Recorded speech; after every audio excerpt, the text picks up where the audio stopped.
Morning students, welcome to science class. How are you? I hope you all are healthy and safe at home. Today we will start our next chapter, that is lesson 12 friction. Student, ये नाम आपने पहले भी सुना है.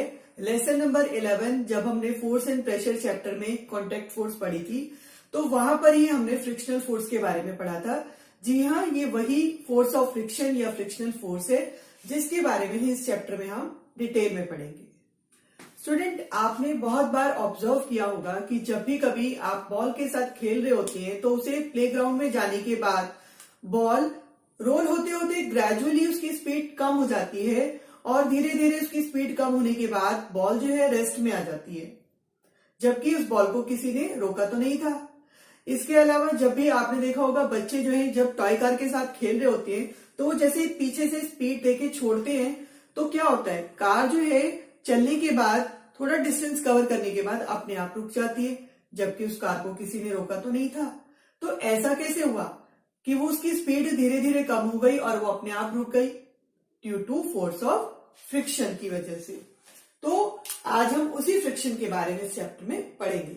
Force of friction क्या होता है स्टूडेंट? इसके बारे में न्यूटन ने सबसे पहले सोचा था. न्यूटन ने कहा कि जब किसी बॉडी को एक्सीलरेट करने के लिए, यानी कि जब किसी बॉडी को मोशन में लाने के लिए फोर्स की जरूरत होती है तो क्यों नहीं कोई ना कोई ऐसी फोर्स भी जरूर होगी जो उसको डीएक्सीलरेट करती है, यानी कि उसकी स्पीड को या उसकी मोशन को स्टॉप करती है और वो रुक जाती है, रेस्ट में आ जाती है. तो वो क्या है? वो जो इनविजिबल फोर्स है वही फ्रिक्शनल फोर्स होती है.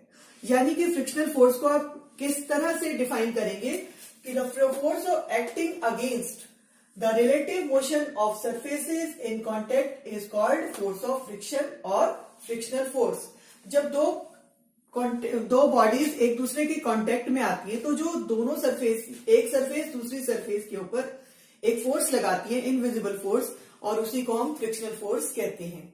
राइट? इसको जो है अब मैं आपको एक एक्टिविटी के थ्रू समझा रही हूँ. ये सपोज ये हम मान लीजिए कि एक टेबल की जो है आपकी ये टेबल की सरफेस है, ठीक है, ये वाली, ये जो आपको दिखाई देगी, और उसके ऊपर हमने कोई ऑब्जेक्ट, जैसे सपोज मान लीजिए बुक रखी हमने, ये हमने वो ऑब्जेक्ट रख दिया. राइट?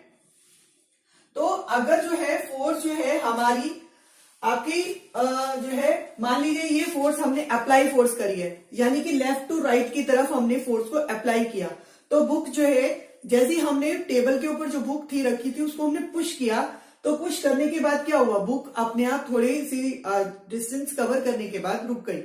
तो यानी कि ये जो फोर्स थी अप्लाई हुई जिसकी वजह से वो मोशन में आई, और ये फ्रिक्शनल फोर्स जो बिल्कुल अपोजिट साइड में लगती है वो होती है आपकी फोर्स ऑफ फ्रिक्शन.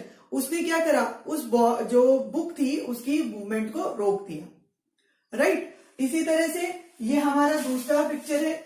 इसमें जो है हमने फोर्स जो है आपकी, पहले तो हमने लेफ्ट टू राइट लगाई, अब हमने राइट टू लेफ्ट लगा रहे हैं, तो भी इसमें क्या हो रहा है, वही सेम चीज हो रही है. यानी कि दोनों कंडीशंस में जिस भी डायरेक्शन में हमने अप्लाइड फोर्स लगाई है, जिस भी डायरेक्शन में अप्लाइड फोर्स लग रही है, ठीक उसके अपोजिट डायरेक्शन में जो है फ्रिक्शनल फोर्स लगती है, जिसकी वजह से जो आपका ऑब्जेक्ट है वो डिस्टेंस कवर करने के बाद, थोड़ा सा डिस्टेंस कवर करने के बाद रुक जाता है. तो इससे क्या समझ में आया स्टूडेंट आपको? इट मीन्स कि जो आपका फ्रिक्शनल फोर्स होती है वो एक ऐसी इनविजिबल फोर्स होती है which oppose the relative motion of the body. और ये कब होता है, जब वो दोनों, आप देख रहे हैं बुक और टेबल, ये हमने ऑब्जेक्ट मान लिया कोई और ये हमने कोई सरफेस मान ली, ये ऑब्जेक्ट की सरफेस और ये सरफेस जब एक दूसरे के कांटेक्ट में आती है तभी ये फ्रिक्शनल फोर्स जो है दूसरे ऑब्जेक्ट के ऊपर या उसकी सरफेस पर लगती है. तो इस तरह से फ्रिक्शनल फोर्स होती है. अब हम बात करें कि फ्रिक्शन किस तरह से प्रोड्यूस होता है, ये इसकी क्या रीजन है स्टूडेंट. सबसे पहले है due to interlocking between the surface, यानी कि दोनों सरफेस के बीच में इंटरलॉक हो जाता है. कैसे होता है इंटरलॉक का मतलब, समझते हैं आप स्टूडेंट? इस तरह से जैसे ये हमने एक दूसरे में मैंने फिक्स कर दिया तो ये इंटरलॉक हो गया, ठीक है ना. तो इस तरह से क्या होता है कि जब दोनों सरफेसेस एक दूसरे के कांटेक्ट में आती हैं तो जो सरफेस, अगर आप कोई भी स्मूथ सरफेस देखें और उसका अगर हम माइक्रोस्कोपिक व्यू देखें तो उस तरह से हमें इस तरह से उसमें जिगजैग दिखाई देंगे, और ये जो है डिक्रीज और इंक्रीज होते हैं जो हिल्स और वैलीज होती है, इनको बोलते हैं। ये जो है, जो ऊपर की तरफ आपको माउंटेन्स दिख रहे हैं, ये हिल्स हो गए, और नीचे की तरफ जो है ये वैलीज हो गई।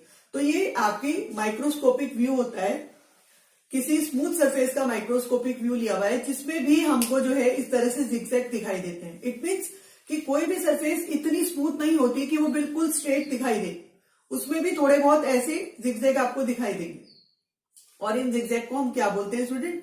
हिल्स एंड वैलीज बोलते हैं। तो जब कोई भी दो सरफेसेस एक दूसरे के कांटेक्ट में आती हैं तो वो क्या होती हैं? एक दूसरे के साथ इस तरह से हिल्स और वैलीज जो है एक दूसरे के साथ कांटेक्ट में आने पर इस तरह से इंटरलॉक हो जाती हैं, जिसकी वजह से भी जो है फोर्स ऑफ फ्रिक्शन आपका प्रोड्यूस होता है। सेकेंड रीजन है due to force of adhesion between the two surfaces. इसमें क्या होता है स्टूडेंट? देखिए स्टूडेंट, जैसे दोनों सरफेसेस एक दूसरे के कांटेक्ट में आती हैं तो दोनों के एटम्स और मॉलिक्यूल्स जो होते हैं वो भी एक दूसरे के कांटेक्ट में आते हैं, और वो क्या करते हैं? दोनों के एटम्स और मॉलिक्यूल्स जो हैं वो एक दूसरे को अट्रैक्ट करते हैं ड्यू टू एडेसिव फोर्स की वजह से। एडेसिव फोर्स बोलते हैं जिसकी वजह से वो एक दूसरे के कांटेक्ट में आते हैं, और एडेसिव फोर्स ही आपका प्रोड्यूस करती है फोर्स ऑफ फ्रिक्शन को। ठीक है, अब हम पढ़ेंगे नेक्स्ट आपका topic factors which affect friction. कौन से फैक्टर्स हैं जो फ्रिक्शन को अफेक्ट करते हैं? फर्स्ट है smooth and rough surfaces, nature of the surfaces in contact second, and third one is weight of an object. Student, इससे पहले हम स्प्रिंग बैलेंस के बारे में पढ़ेंगे। स्प्रिंग बैलेंस क्या होता है स्टूडेंट? स्प्रिंग बैलेंस एक वेइंग बैलेंस होता है जो कि फोर्स को मेजर करने के लिए, फोर्स के मैग्नीट्यूड को मेजर करने के लिए यूज किया जाता है, और इसे न्यूटन मीटर कहा जाता है क्योंकि फोर्स जो है उसका मैग्नीट्यूड हम न्यूटन में मेजर करते हैं। इसीलिए स्प्रिंग बैलेंस को क्या बोलते हैं स्टूडेंट? न्यूटन मीटर बोलते हैं। तो सबसे पहले हम इस एक्टिविटी को स्मूथ एंड रफ सरफेसेस के बारे में एक्टिविटी के थ्रू समझेंगे। स्टूडेंट, इसमें क्या है? हम take a ball and allow it to roll on the ground, first on cemented floor and second on कच्चा फ्लोर।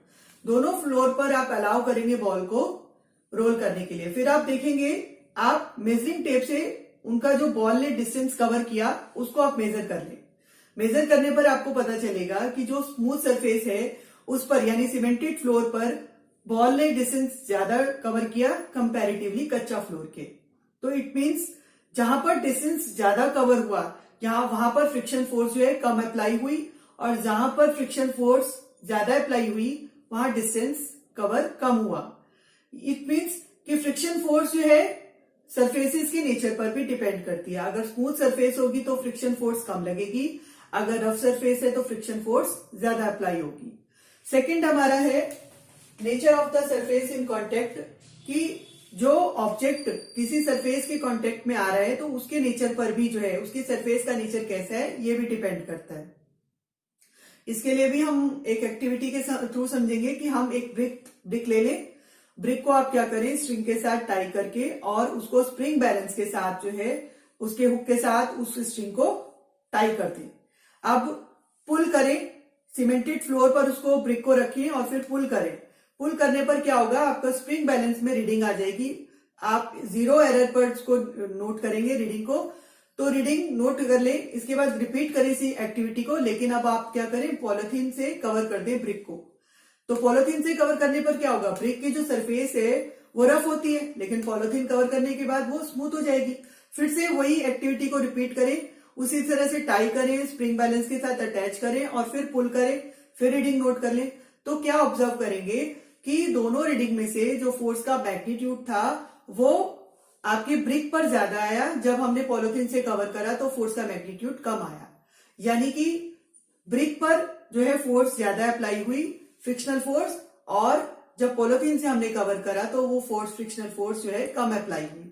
तो इस एक्टिविटी के थ्रू भी पता चलता है कि जो नेचर ऑब्जेक्ट के सरफेस का कैसा नेचर है ये भी अफेक्ट करता है फ्रिक्शन को। थर्ड हमारा है weight of an object. Object का वेट कैसे फ्रिक्शनल फोर्स को अफेक्ट करता है स्टूडेंट? इसके लिए आप 2 या 3 ब्लॉक अलग अलग वेट के ले लें, जैसे एक 50 ग्राम फोर्स का ले लें, एक 100 ग्राम फोर्स का ले लें। तो आप इस तरह से 2-3 ब्लॉक ले लें और उन ब्लॉक को भी आप इसी तरह से टाई कर लें, राइट, स्प्रिंग बैलेंस के साथ। फर्स्ट आप 50 ग्राम फोर्स के साथ उसी तरह से किसी दूसरी सरफेस के कांटेक्ट में उस ब्लॉक को रखें और पुल करें। तो तीनों बार आप ये एक्टिविटी को, सेम एक्टिविटी आप तीनों बार करें 50, 100, 150 ग्राम फोर्स वाले ब्लॉक के साथ, तो आप क्या ऑब्जर्व करेंगे कि तीनों में रीडिंग, जैसे 50 ग्राम फोर्स में रीडिंग कम आई, 100 में उससे ज्यादा, और 150 में रीडिंग और ज्यादा आई। इससे क्या, यानी कि इंक्रीज हो रहा है फोर्स का मैग्नीट्यूड। तो इट मीन्स कि ऑब्जेक्ट का वेट भी जो है वो भी अफेक्ट करता है फ्रिक्शन को। जैसे जैसे वेट जो है ऑब्जेक्ट का बढ़ता जाएगा, वैसे ही फ्रिक्शनल फोर्स भी उस पर उतनी ही ज्यादा अप्लाई होगी। स्टूडेंट, उम्मीद करती हूं कि आपको यहां तक टॉपिक बहुत अच्छे से समझ में आ गया होगा। नेक्स्ट वीडियो में हम काइंड्स ऑफ फ्रिक्शन पढ़ेंगे। Thank you.